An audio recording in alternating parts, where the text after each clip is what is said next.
دوستوں عید ختم اور روزمرہ کی طرح میں اپنی جاب پر پہنچا، لیکن یہاں پر کوئی بھی نہیں آیا ہوا تھا۔ لائبریری میں بالکل سناٹا۔ تو آف ہونے کے بعد میں گھر پہنچا۔ میرے گھر والوں نے میرے لیے کام تیار رکھے اور میرے ہاتھ میں پینٹ پکڑا دیا کہ ہمارے گھر کے باہر کے حصے کو پینٹ کرو۔ تو دوستوں آپ کا بھائی مظلوم پینٹ کرنے لگا۔ حالانکہ مجھے پتا بھی تھا کہ مجھے اس کی مزدوری نہیں ملنی، لیکن پھر بھی دل و جان سے آپ کا بھائی پینٹ کرنے لگا۔ اصل پینٹ کرنے کی وجہ تو یہ تھی کہ ہمارے گھر میں اگلے دن نیاز ہے بیوی ام البنین کی۔ بڑی دل و جان اور محنت کے ساتھ پینٹ آخر میں نے مکمل کر دیا اور میں گیا اپنے کپڑے چینج کر، کیونکہ میں نے اگلے کام بھی نپٹانے تھے۔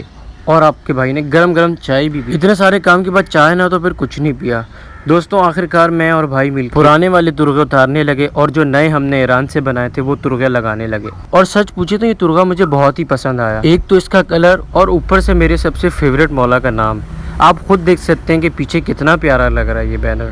دوستوں اب گھر کے کام نپٹانے کے بعد اب ہم نے جانا تھا ایک جگہ، وہ بھی امام بارگاہ آل ابا میں پڑھنے کے لیے۔ تو ہم اس کے لیے روانہ ہو چکے۔ جیسے ہی مارچ کا مہینہ ختم ہوا ہے اور جیسے ہی اپریل چڑھا ہے تو بہت ہی گرمی ہونے لگی، اور ساتھ ہی ساتھ کراچی کا بڑھتا ٹریفک اچھے بھلے بندے کا دماغ گھما دیتا ہے۔ دوستوں کافی مسافت کرنے کے بعد آخر امام بارگاہ آل ابا پہنچ ہی گئے۔ گرمی ہونے کے باعث ٹائلیں بہت گرم ہو چکی تھی، تو میں جلدی پہنچا اور مولا کے علم کی زیارت کی، دعائیں مانگی آپ سب کے لیے اور جو مجھے دیکھ رہے، اور خاص کر میرے رشتہ داروں کو بھی ہدایت دے۔ تو دوستوں اب ساتھ ہی ساتھ میں عزا خانے کی طرف جانے بڑھا۔ سنا تھا یہاں کا عزا خانہ بہت ہی زبردست اور پیارا ہے، اور اب دیکھ بھی لیا، یہ واقعی بڑا حسین اور زبردست اور خوبصورت، اور ساتھ ہی ساتھ یہاں کی مینجمنٹ کو بھی سلام ہے کہ جس نے اتنا صاف ستھرا رکھا ہوا ہے۔ دوستوں اس کے بعد یہاں پر حدیث قصہ کا سلسلہ شروع ہوا، اور اس کے بعد مرثیہ خوانی کی گئی جو کہ بہت زبردست کر جناب ابو طالب بھائی۔ دوستوں مرثیہ خوانی کے بعد علامہ ڈاکٹر علی عباس زیدی بھی ممبر پر جلوہ افروز ہو گئے اور اپنے بہترین روایتی انداز کے اندر مجلس پیش کی۔